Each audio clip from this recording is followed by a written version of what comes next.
இந்த மீட்பு குழுவை விழாவில் அனைவரும் கலந்து கொண்டுள்ளோம்.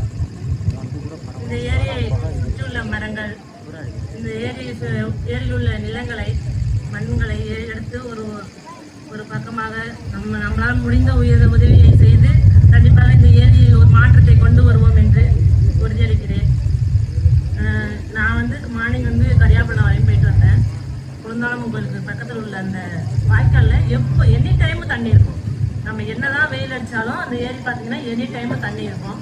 நம்ம ஏரியை பார்க்கும்போது நம்ம ஊரில் இப்படி ஒரு நிகழ்வு இருக்கு, குப்பைகளை கொண்டாந்து போட்டுடுறாங்க. நான் அடிக்கடி இந்த நியூஸ் பார்த்துட்டே இருப்பேன். நம்ம தான் பண்ணுறோம், யாரோ ஒருத்தங்க நம்மள ஒருத்தர் தான் அந்த குப்பையை கொண்டாந்து அந்த ஏரிக்கு பக்கத்தில் போட்டுடுறோம். அது மறுபடியும் நம்ம கம்ப்ளைண்ட் பண்ணணும், மறுபடியும் அவங்க எடுக்கணும் அப்படின்னுங்கிற ஒரு சுச்சுவேஷன் ஏதோ ஒரு முறையில் யாரோ ஒருத்தங்க ஏற்படுத்துகிறாங்க. அதையெல்லாம் பொதுமக்களாக இருந்து அதெல்லாம் கொஞ்சம் அவாய்ட் பண்ணிக்கணும்னு நான் அந்த இடத்துல கேட்டுக்கிறேன்.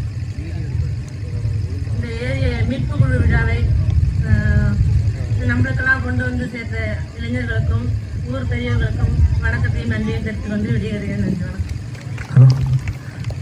கவிதா பாபு அறக்கட்டளை அவர்களை